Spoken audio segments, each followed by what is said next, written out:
Animation बक्स 2010 में launch किया गया था और हमारा जो एनिमेशन बक्स के पीछे एक जो एम था वो था कि नॉर्थ साइड में यहाँ पे स्टूडेंट्स को एक न्यू एजुकेशन उस मीडिया एजुकेशन से अवेयर करना और जो डिमांड आज अदर स्टेट में है लाइक इन मुंबई बैंगलोर उनको नॉर्थ के मोस्टली स्टूडेंट्स उसको अवेयर नहीं हो पाते हैं और अवेयर नहीं होने की रीजन से स्टूडेंट्स उस फील्ड को या पर्टिकुलर एजुकेशन को चूज नहीं कर पाते हैं। इसी मकसद को लेके हमने यहाँ पे एनिमेशन बक्स जो कि स्टार्ट किया था और हमने एक बेस्ट लेवल तक हमने इसको लेके गए हैं। काफ़ी स्टूडेंट्स हैं जो डिग्रीज और डिप्लोमा कर रहे हैं और कुछ स्टूडेंट्स डिग्री और डिप्लोमा करने के बाद आउट ऑफ इंडिया भी जा रहे हैं। हमारे कुछ स्टूडेंट जो हैं वो human rhythm like movies life of pi में भी काम कर चुके हैं। So it's overall very nice experience रहा है। काफ़ी स्टूडेंट्स जो फ्रीलांसर काम कर रहे हैं, कुछ इंटीरियर डिज़ाइनर बने हैं, कुछ ग्राफिक डिज़ाइनर, वेब डिज़ाइनर, कुछ एडिटर बने हैं, कुछ सोशल मार्केटिंग में काम कर रहे हैं।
I was very fond of watching Hollywood action. My this interest pushes me to join animation industry, so I joined Animation Bugs. Animation Bugs helps me a lot and gives me opportunity to explore my creative ideas in this sophisticated world. The faculty advice helps me in my career, in making my career as a VFX artist.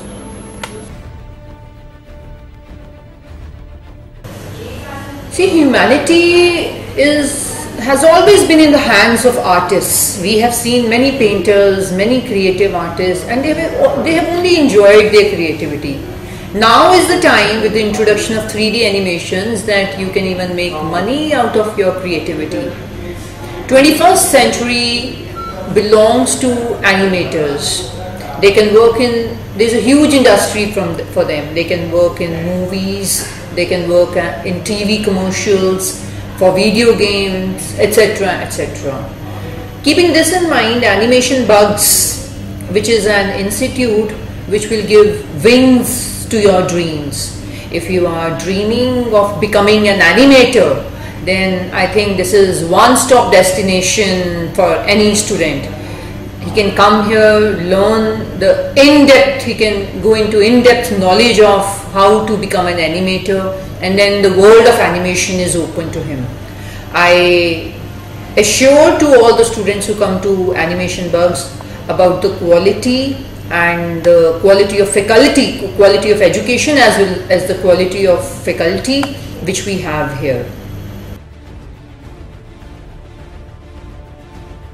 अगर हम आजकल के boys और girls की बात करें तो उन्हें एक ऐसा कोर्स चाहिए होता है जिसमें उन्हें नेम हो, फेम मिले, और एनिमेशन फील्ड एक ऐसा ही कोर्स है जिसमें आपको ना सिर्फ नेम और फेम मिलता है बल्कि अच्छी सैलरीज का भी स्कोप रहता है।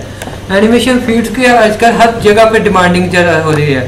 हर बॉयज़ और गर्ल्स चाहते हैं कि उन्हें नेम और फेम मिले, और ये डिमांड हमारा एनिमेशन फील्ड पूरी तरह उनकी पूरी करता है।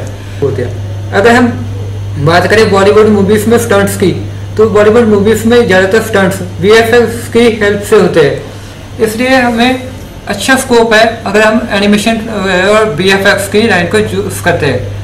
ओके, अगर हम ग्रोथ की बात करें कि एनिमेशन इंडस्ट्री फ्यूचर में उसका क्या ग्रोथ करने वाली है, जैसे फिर क्या उसका फ्यूचर एनिमेशन इंडस्ट्री का, तो मैं आपको बता देता चाहता हूँ कि एक रिसर्च के हिसाब से एनिमेशन इंडस्ट्री है, जो कि एनिमेशन वाली इंडस्ट्री है, वो 2015 तक 18.5% तक ग्रोथ करने वाली है।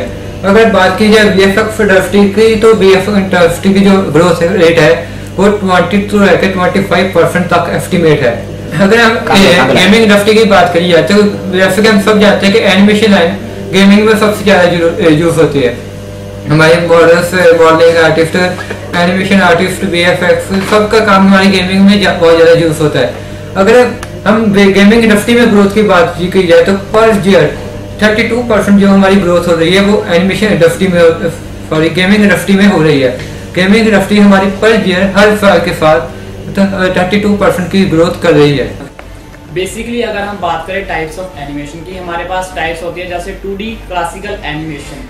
2D क्लासिकल एनिमेशन में हम स्केचेस को हाथ से ड्रॉ करते हैं और बाद में उसे कंप्यूटर में कैप्चर करके या स्कैन करके कंप्यूटर में लाया जाता है, और हमारे इसमें 1 सेकंड में 12 फ्रेम्स होते हैं। और दूसरी टाइप्स है 2D digital animation. 2D digital animation में हमें हाथ से ड्रॉ करने की या स्कैन करने की जरूरत नहीं पड़ती, इसे हम सीधा कंप्यूटर में पेन, टैबलेट द्वारा या फिर माउस द्वारा ड्रॉ करते हैं। और तीसरी टाइप्स है हमारे पास 3D एनिमेशन की। 3D एनिमेशन में हम यहाँ पे 3D मॉडल्स को टेक्सचर करते हैं, क्रिएट करते हैं, रिगिंग करते हैं, एनिमेशन करते हैं। अगर हम एनिमेशन की और टाइप्स के बारे में बात करें तो यहाँ पर हमारे पास एक आता है स्टॉप मोशन। स्टॉप मोशन में हम पिक्चर्स को अपनी स्क्रिप्ट के अकॉर्डिंग स्केचेस को ड्रॉ करते हैं और उसको फिर इसकी सीक्वेंस वाइज चलाते हैं। और हमारे पास दूसरा आता है फ्लिप बुक। फ्लिप बुक में हम स्केचेस को अपने स्क्रिप्ट के अकॉर्डिंग ड्रॉ करते हैं और उसको पेज 1 बाय 1 पेज में ओपन करते हैं, जिसमें हमें एक एनिमेशन होता दिखाई देता है। और क्ले एनिमेशन भी स्टॉप एनिमेशन की तरह होता है, स्टॉप मोशन की तरह होता है, और उसमें जो सारे मॉडल्स हैं वो क्ले से बने होते हैं। आज से 10 साल पहले हम अगर कंप्यूटर साइंस की बात करें तो बहुत कम लोग होते थे जो BCA या MCA या BTech, MTech जो चूज करते थे। मगर अगर आप आज की बात करें तो आज हर student BCA, MCA, BTech, MTech किस लाइन में जा रहा है। वैसे ही आज मल्टीमीडिया फील्ड पे कम स्टूडेंट्स आ रहे हैं क्योंकि वो इसे अच्छी तरह जानते नहीं हैं। मगर आज के 10 साल बाद multimedia, BSc multimedia, MSc multimedia, BA, MT यही होगा फ्यूचर हमारा। अगर हम 3D एनिमेशन में कैरियर की बात करें तो इसमें हमारे पास बहुत सारी कैरियर की लाइन अवेलेबल है। जैसे कि हम 3D में मॉडलिंग आर्टिस्ट होते हैं जो मॉडलिंग का काम करते हैं, जो इंटीरियर एक्सटीरियर वगैरह डिज़ाइन करता है। और बाद में इसमें टेक्सचरिंग आर्टिस्ट होते हैं, और टेक्सचरिंग आर्टिस्ट के बाद हमारे पास लाइटिंग और रेंडरिंग के आर्टिस्ट होते हैं। अगर हम वीडियो एडिटिंग की बात करें तो हमारे पास उसमें भी बहुत सारी कैरियर लाइन्स अवेलेबल होती हैं। जैसे कि उसमें हमारे पास VFX आर्टिस्ट, SFX आर्टिस्ट और रोटोस आर्टिस्ट होते हैं जो कि वीडियो को एडिटिंग करते हैं।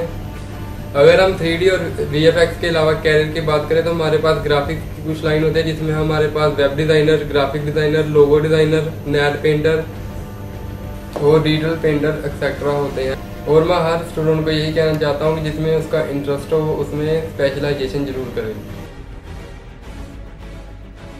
Hello, I am Sandeep. तो आज हम बात करने जा रहे हैं डेमो रील की। हमारी डेमो रील कैसी होनी चाहिए जो कि इंडस्ट्री हमसे रिक्वायर करती है। ओके, तो डेमो रील में सबसे फर्स्ट चीज़ ये है कि आपको उसको अपनी क्रिएटिविटी दिखानी होती है। तो उसमें आपको अपना स्ट्रॉन्ग पार्ट है ना, जो जिस चीज़ में आप स्ट्रॉन्ग हो उसको अपनी शो रील के अंदर प्रेजेंट करें ताकि देखने वाले को लगे कि हाँ कि अच्छी क्रिएटिविटी है, अच्छा काम किया हुआ है, अपना स्ट्रॉन्ग वर्क उसके अंदर डालें। और सेकंड पॉइंट ये है कि डेमो रील का जो साइज़ है वो मैक्सिमम 2 मिनट्स होना चाहिए। कई शो रील जो कि है 10 मिनट्स की भी आती हैं लेकिन वो बोरिंग होती हैं। अगर आपकी बड़ी शो रील बनती है तो इसमें फर्स्ट और लास्ट वाला जो पीस है, साइज है, वो इतना स्ट्रॉन्ग होना चाहिए कि आपका शो रील के अंदर ऐसा लिंक बने, ऐसा इंटरेस्ट बने कि देखने वाला शो रील को कंप्लीट देखे। और third is music. Show reel के अंदर म्यूजिक ऐसा होना चाहिए जो कि आपकी एनिमेशन के ऊपर डिपेंड करता हो। जैसे अगर आपकी एनिमेशन फास्ट है तो म्यूजिक फास्ट होना चाहिए, अगर एनिमेशन स्लो है तो म्यूजिक भी स्लो मोशन वाला ही होना चाहिए।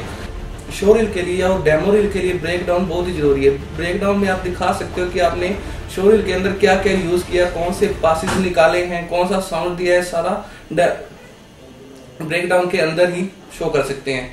देन जो कि आप रेंडर निकालते हैं किसी चीज की, अगर 3D कर रहे हैं, VFX कर रहे हैं, कुछ भी कर रहे हैं, अगर जो भी आपकी डेमो रील है उसके जो रेंडर है वो HD हाई क्वालिटी के होने चाहिए ताकि देखने वाले की एक लुक अच्छी बनी रहे। और हमारा नेक्स्ट पॉइंट है जो कि स्टूडेंट आजकल क्या करते हैं कि नेट से मिली हुई चीजें उठा लेते हैं और वो अपनी शो रील में डालते हैं।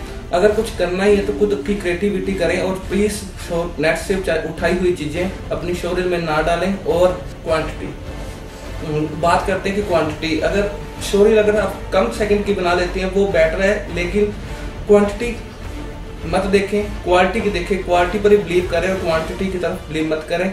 और अपनी शो रील की तरफ एक ऐसा थीम रखें, कुछ ऐसा कॉन्सेप्ट सोच कर बनाएं कि पूरी शो रील उसी पर ही डिपेंड हो और जिससे आपकी शो रील एक अच्छा इफेक्ट मिलेगा, देखने वाला का इंटरेस्ट बना रहेगा और अपनी क्रिएटिविटी आप उसके सामने दिखा सकते हो। Thank you.